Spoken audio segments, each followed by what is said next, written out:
SIR এর প্রতিবাদে তৃণমূলের মেগা মিছিল, আর এই মেগা মিছিলের পর সভা থেকে মুখ্যমন্ত্রী মমতা বন্দ্যোপাধ্যায় বলেন, 2 কোটি ভোটারের নাম বাদ দিয়ে ভাবছে ক্ষমতা দখল করব, জোর করে ভোট কেটে দিয়ে ভাবছে মূর্খের স্বর্গে বাস করছি, যারা আপনাদের ভোট দিত তারা এখন আমাদেরই ভোট দেবে।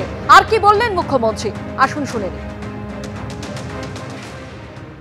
জোর করে গায়ের জোরে যদি 2 কোটি ভোট কাটতে না পারি তাহলে তো আমরা জিততে পারবো না। এবার বলছে কি অঙ্কটা, লোকসভায় তৃণমূল কংগ্রেস পেয়েছে 40%, ওনারা নাকি পেয়েছেন 39%। যতদূর আমার মনে পড়ছে, মন থেকে বলছি, ক্রস চেক করতে পারিনি, করে নেব পরে। 2004-এ আমি তৃণমূল কংগ্রেসের প্রার্থী হিসেবে 39% ভোট পেয়ে একা জিতেছিলাম বাংলায়, আর কেউ জেতেনি। তো আপনারা যদি মনে করেন 39% পেয়ে আপনি 294টা সিট জিতবেন, 2% 3% ভোট কেটে দিয়ে মূর্খের স্বর্গে বাস করছেন। যারা আপনাকে ভোট দিত তারা আমাদের ভোট দেবে, কারণ এটা তাদের অস্তিত্বের ঠিকানা। ইসকো ঠিকানা চাইয়ে, ইসকো সিটিজেনশিপ চাইয়ে। ভারতবর্ষে 12টি জায়গায় এসআইআর হচ্ছে, ওয়েস্ট বেঙ্গল একটি জায়গা, 11টি অন্যান্য জায়গায়। তো প্রশ্ন হচ্ছে এই 11টি এবং 11+1 মানে 11টি বিভিন্ন জায়গা, অন্যান্য রাজ্য এবং কেন্দ্রশাসিত অঞ্চল প্লাস পশ্চিমবঙ্গ, এই 2 জায়গাতে বিজেপিও কমন, এসআইআরও কমন এবং নির্বাচন কমিশনও কমন।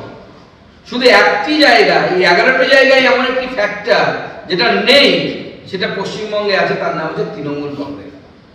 তৃণমূল কংগ্রেস কি সেই রাহুর মতো বলে না জ্যোতিষীরা অনেকে, যে কাল সর্পদোষ হয়েছে, তখন নাকি সব কাজ বিগড়ে যায়, হয় না।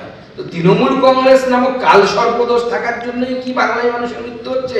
নাহলে এসআইআর এর মধ্যে যদি দোষ থাকতো বা এসআইআর এর মধ্যে যদি কোনো খুঁত থাকতো, তাহলে তো 12টি জায়গাতেই নৌকায় আত্মহত্যা। এসআইআর বিরুদ্ধে প্রতিবাদ সভা থেকে যখন তৃণমূল নেত্রী ভাবে চ্যালেঞ্জ ছুটছেন, তখন অভিষেক বন্দ্যোপাধ্যায় বলছেন 2 দিনের মধ্যে এই মিছিল তৃণমূল করতে পারে। আগামী 2 মাসে দিল্লিতে তৃণমূল কংগ্রেস কি করতে পারে বিজেপির বন্ধুদের ভেবে দেখতে বলবো। 2 দিনের ব্যবধানে তৃণমূল যদি এই মিছিল করতে পারে, তাহলে আগামী 2 মাসের মধ্যে দিল্লিতে কি করতে পারে সেটা বিজেপির বন্ধুদের আমরা একবার ভেবে দেখতে বলবো। সচিত্র পরিচয়পত্রের যে দাবি, যে মানুষের ভোটাধিকার এবং মানুষের মৌলিক অধিকার থেকে মানুষকে যারা বঞ্চিত করেছে তাদের বিরুদ্ধে আমরা গর্জে উঠব। 13 জন তরতাজা যুবক সেই দিন 21শে জুলাই প্রাণ দিয়েছিল।